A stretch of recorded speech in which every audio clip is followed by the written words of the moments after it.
Hello, welcome to Lemon's Juice, where we talk anything and everything entertainment. I'm, of course, Lemon himself, Zeke Lemon, and this is my review for the SmackDown after WrestleMania. But before we get into that, let's get the house clean out of the way. Shall I'm leave a like, comment below, let me know your thoughts on this week's episode of SmackDown. Of course, hit that subscribe button as it helps me grow into a YouTube career. I would greatly appreciate it. Now, all that out of the way, let's get into the review, shall we? So, I think, and I've been saying this quite a bit lately. Now, overall, I still do think the 3 hours is a miss. And I think if we get this type of quality when we get back to a 2-hour show, I think SmackDown is going to be in a very, very great spot. But this, to me, was the best 3-hour SmackDown. And that's not just saying because it happened in my neck of the woods. No, I wasn't able to go to the show this time around. I really wanted to, especially since it's probably going to be my last time to ever see Cena live. But, it is what it is. Tickets were just really, really expensive. But, that's a whole epidemic that we could talk about in a later video. But usually when they're in my area, when they come to Dallas or they come to Fort Worth, I always have FOMO. Don't get me wrong. I always have FOMO. But it's always like for the first couple of segments, and then I'm able to just take it in and live in it. Right? And be like, okay, well, I wasn't there, but it's fine. It is what it is. This episode, however, and I mean this as an absolute compliment, and this isn't, feel petty on me. I had FOMO throughout the whole entire thing. I was like, damn, I could have seen that. Damn, I could have seen that. Damn, I could have been there to see that. There was a lot of moments in this episode that were just really, really good. To the point where that is probably how you should feel if you weren't able to make the show in your town, and while you're watching you go, damn, I missed this, damn, I missed that, because man, did I feel that a lot throughout. Now, to me, this wasn't, on the same level of the Raw after WrestleMania, and I do think that was, intentional. I think they knew, hey, we're probably not gonna be able to top this. It's now 4 days past Mania. Let's just do a show and do it very well. But, same thing with Raw after Mania. They actually showcased every single title. And at least with these ones, there is clear direction. Fraxium coming out to do their debut. Obviously, they're going to be groomed to get a title shot down the road. I wouldn't do it necessarily this month or maybe even the next 2 months, but I do think we have an opportunity with them. They're a very good tag team. They got a good pop when they came out. TLC match proved why it should have been on WrestleMania, and I really don't know why it wasn't on Mania. Again, part of me that is saying that because I missed it live. If I was there, I'd be like, hell yeah, F your Mania. I wanted it. But yeah, a lot of great spots in that match, especially when Montez got a prosthetic leg. That was pretty wild. But yeah, it was a great TLC match. Street Profits hold on. They move on. I don't know who they face now. Not Street Profits. Pretty Deadly already lost their opportunity. DIY, Motor City Machine Guns. Maybe you can adjust that Motor City Machine Guns never got their one-on-one match properly. And then they can get that, maybe doing a steel cage or something so DIY doesn't interfere. I don't know.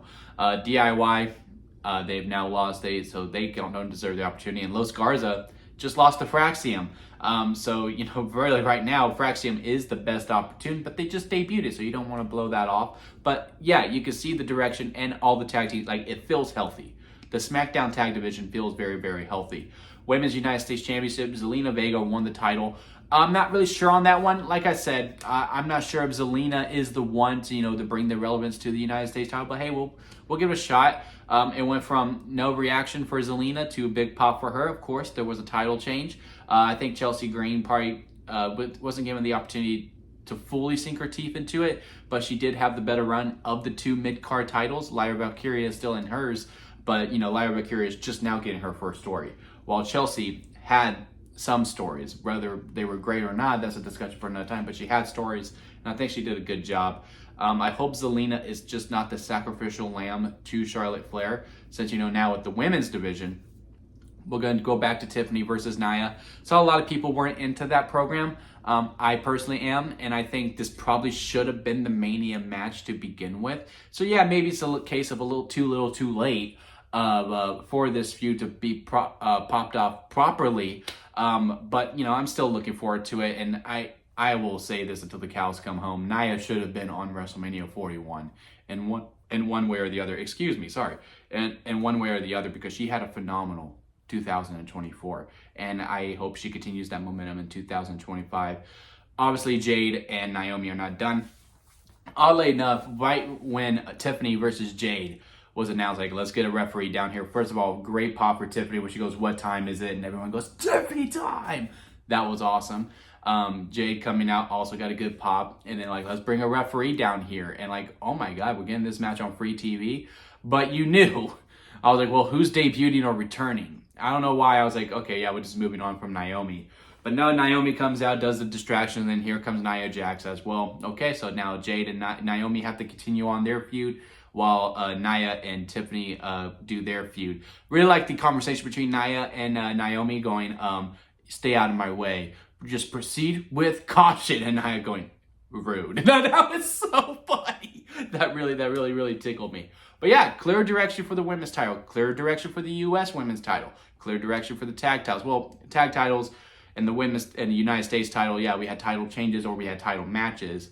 But you can see, hey, there's opportunity here, and we just need to keep that momentum going. WWE Championship, John Cena, Randy Orton kicking off.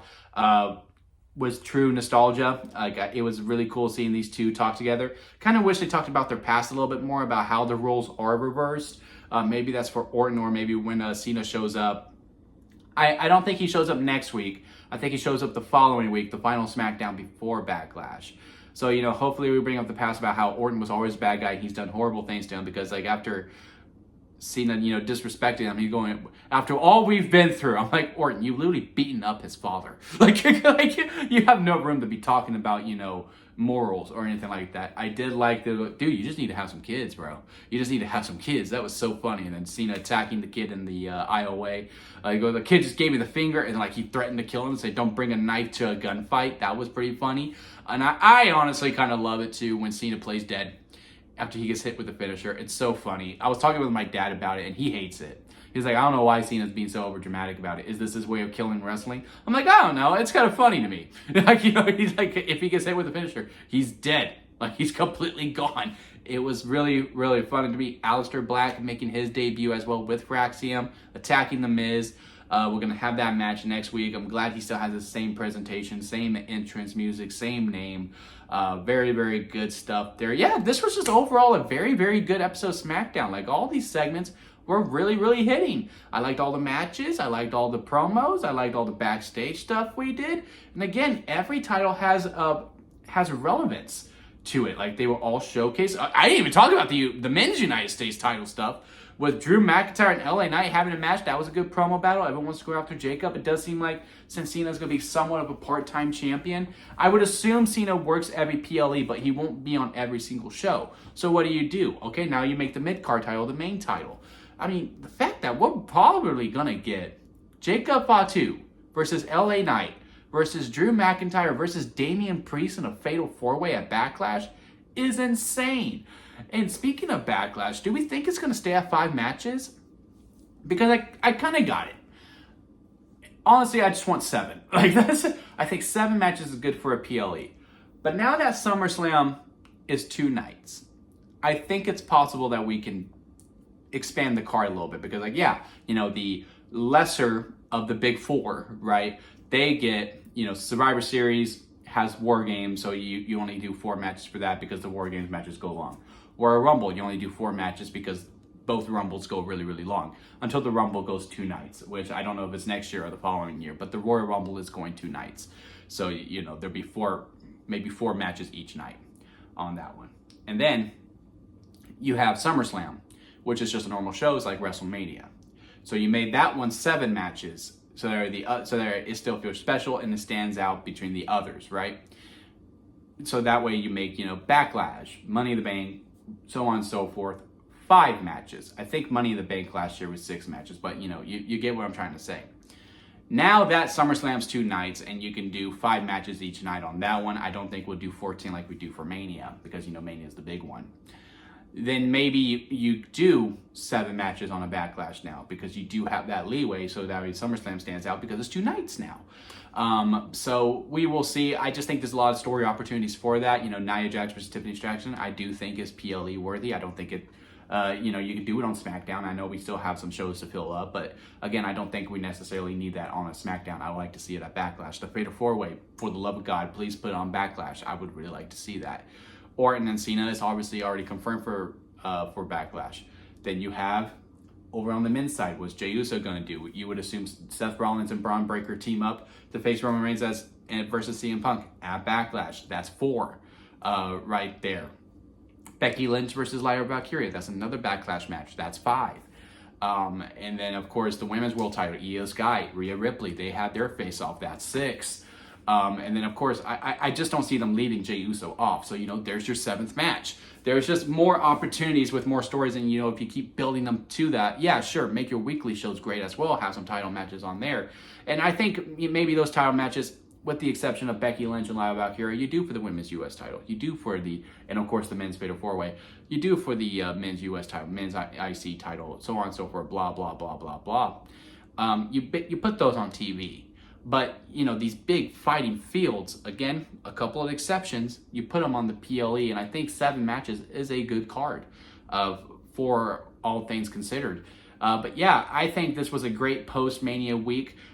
It does seem like the direction is much more clearer than it's ever been. Again, I do think 41 was used as a season premiere as opposed to a season closer. And, yeah, that was a little weird, but I do think it's going to pay off in the end because, again, Backlash, the road to Backlash already seems much more, very, very exciting, right? As opposed to last year's road to Backlash, where it just felt like we were kind of putting some matches together. And sure, thankfully, we had that Paris crowd because the build to Backlash last year wasn't that great.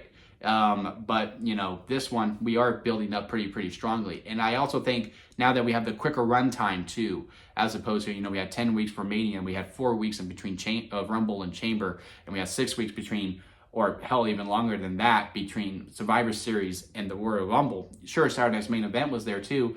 Now that we only get 3 weeks, we have to lock in and we have to really focus up. We can't just stretch things out. It's no longer about having fat. It's just pure meat and just go, go, go, go, go.